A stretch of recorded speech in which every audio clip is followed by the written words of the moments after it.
Hello friends, मैं doctor Vaibhav Nadkarni, IVF specialist, obstetrician and gynaecologist at 21st century hospital.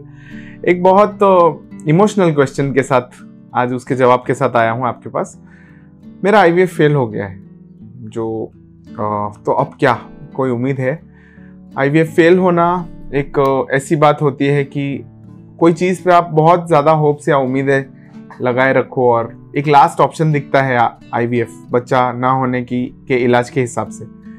तो क्योंकि IVF एक last option की तरह देखा जाता है, अगर आईवीएफ फेल होता है तो कितने लोग टूट जाते हैं, कितने लोग इस न्यूज़ को अच्छे से नहीं ले पाते। रिएक्शंस बहुत सारे होते हैं, गुस्सा देखते हैं, हम दुख देखते हैं, हम डिसअपॉइंटमेंट देखते हैं, लोग हार जाते हैं। तो मैं इस सवाल का जवाब लेके आया हूँ कि सर मेरा आईवीएफ फेल हो गया है, क्या अब मेरे पास कोई और उम्मीद बाकी है? आईवीएफ जनरली वर्ल्ड वाइड अगर आप देखो तो success rates 40 to 50% success rates कहते हैं। Yes, at some centres, advance centres about 60 to 65% success rates कहते हैं। परसेंटेज का मतलब ये है कि अगर 10 लोगों का आईवीएफ कर रहे हैं उसमें 4 लोगों का नहीं हो पा रहा है सक्सेस, इसी को 60% कहते हैं। तो क्या होता है इन 4 लोगों का, तो इसी के बारे में बात करेंगे। आईवीएफ फेल होने के लिए बहुत कारण हो सकते हैं।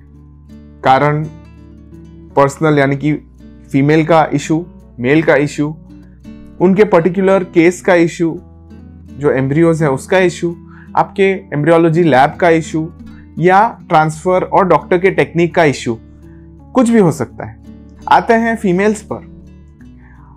अगर आईवीएफ फेल हुआ है तो फीमेल को यानी कि वाइफ को कैसे चेक करा जा सकता है?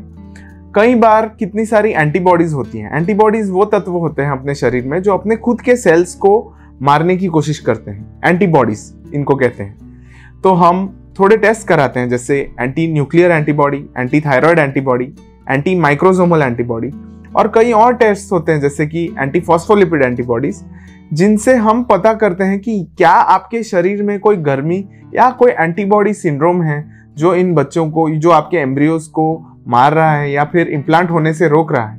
वो हम पता करते हैं, शरीर की गर्मी जिसे कहते हैं। एक और टेस्ट होता है कैरियोटाइप।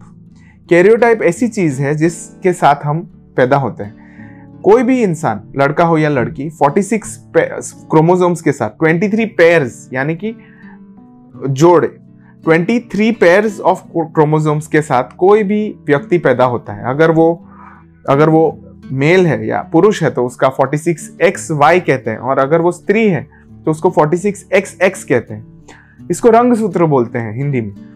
तो अगर इनमें प्रॉब्लम है, अगर आपके कैरियोटिपिकल एब्नॉर्मेलिटी है, कोई क्रोमोसोमल ट्रांसलोकेशन है, इन्वर्जन है, या फिर एन्यूप्लॉइडी है यानी कि टर्नर सिंड्रोम, डाउन सिंड्रोम, या फिर क्लाइनफेल्टर सिंड्रोम जैसी आप में कोई बीमारी हो, तो ये जेनेटिक एब्नॉर्मेलिटी कहते हैं। और जेनेटिक एब्नॉर्मेलिटीज हम अपने शरीर से कभी अलग नहीं कर सकते। तो अगर कोई कैरियोटिपिकल एब्नॉर्मेलिटी है तो वो शायद हम बदल नहीं पाए, लेकिन उससे डॉक्टरों को एटलीस्ट एक जवाब तो मिल जाएगा कि बच्चा क्यों नहीं हो रहा है। आते हैं एग क्वालिटी पे।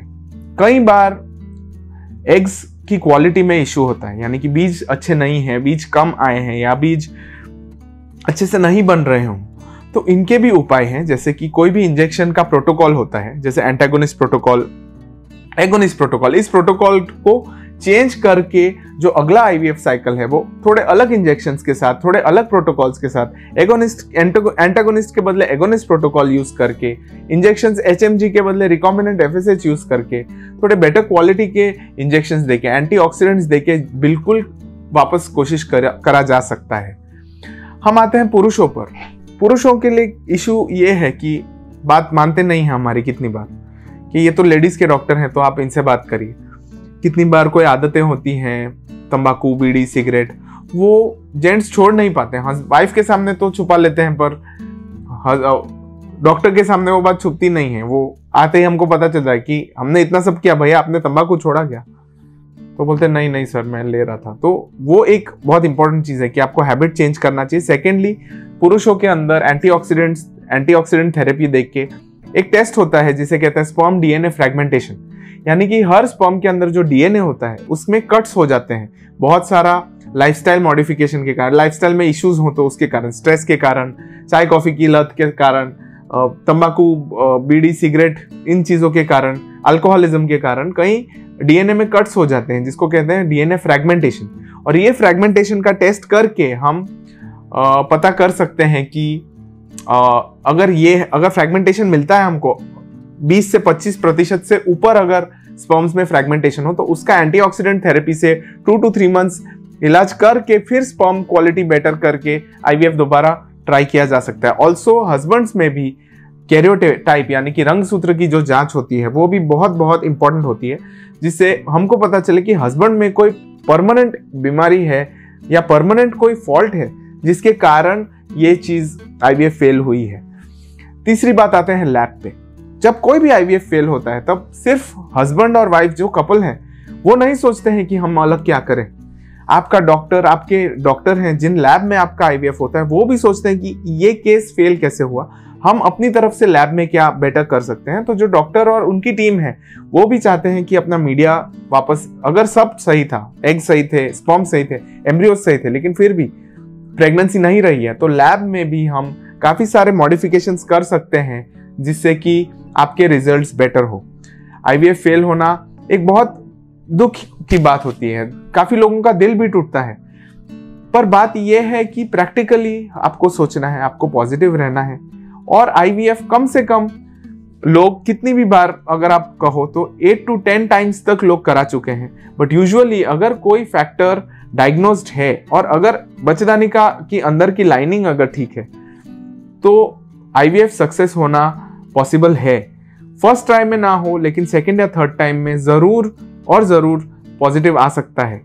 एक और चीज है एंडोमेट्रियम यानी कि बच्चेदानी के अंदर की लाइनिंग एक बहुत कंफ्यूजिंग पार्ट है, जो कई बार थिन हो जाती है, पतली हो जाती है अंदर की लाइनिंग, और जिसके कारण बच्चा नहीं होता। अपने देश में ट्यूबरक्लोसिस की बहुत प्रॉब्लम है, और इसमें अगर वो आपकी बच्चेदानी के अंदर की लाइनिंग को अगर ये चीज खा जाती है या उसमें कोई ट्यूबरक्लोसिस की जालियां बन जाती हैं तो थिन एंडोमेट्रियम की काफी प्रॉब्लम हो सकती है। अगर आईवीएफ इस कारण फेल हुआ है तो टेक्निक्स है काफी, जिसको पीआरपी ट्रीटमेंट कहते हैं, स्टेम सेल थेरेपी कहते हैं, जीसीएसएफ करके एक इंजेक्शन होता है जो यूट्रस के अंदर डाल सकते हैं, छोटी दूरबीन की जांच करके ये सारी जालियां कट करके फिर हम आईवीएफ कोशिश कर सकते हैं, या फिर हम हिस्टोस्कोपिक पीआरपी इंजेक्शन यानी कि दूरबीन के द्वारा पीआरपी जो आपका खून है उसमें से प्लेटलेट्स लेकर हम इन आपकी बच्चेदानी के अंदर की लाइनिंग के अंदर इंजेक्ट कर सकते हैं। उसको सब एंडोमेट्रियल इंजेक्शन ऑफ पीआरपी कहते हैं। तो गाइज ये सारे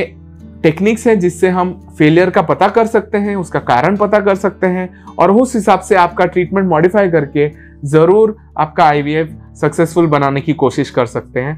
थैंक यू।